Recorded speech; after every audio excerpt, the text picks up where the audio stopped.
ನೈಋತ್ಯ ಪ್ರಾಂತ್ಯದಲ್ಲಿ ನಡೀತಾ ಇರತಕ್ಕಂತ ಹಾಗೂ ನಡೆದಿರತಕ್ಕಂತ ಲೋಕಸಭೆ ಹಾಗೂ ವಿಧಾನ ಪರಿಷತ್ ಚುನಾವಣೆಗಳಲ್ಲಿ ಮೈತ್ರಿ ಅಭ್ಯರ್ಥಿಗಳ ಪಾರುಪತ್ಯ ಸಾಧಿಸಲಿದ್ದಾರೆ.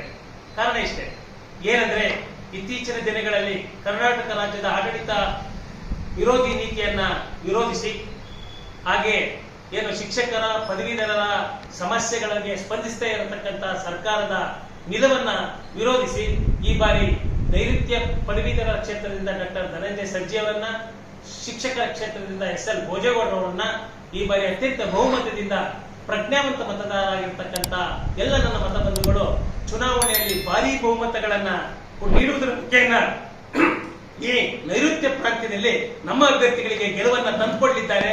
ಇದು ಅತ್ಯಂತ ಹರ್ಷದಾಯಕವಾಗಿರತಕ್ಕಂಥದ್ದು, ಜೊತೆಗೆ ಆಶಾದಾಯಕವಾಗಿರುತ್ತದೆ.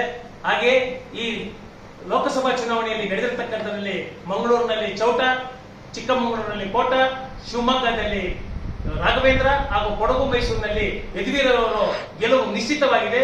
ಈ ಎಲ್ಲ MP ಮತ್ತು MLCಗಳು ಸೇರ್ಕೊಂಡು ಮುಂದಿನ ದಿನಗಳಲ್ಲಿ ರಾಜ್ಯ ಸರ್ಕಾರದ ಆಡಳಿತ ವಿರೋಧಿ ನೀತಿಯನ್ನ ವಿರುದ್ಧ ಹೋರಾಟವನ್ನು ನಡೆಸಲಿದ್ದೇವೆ.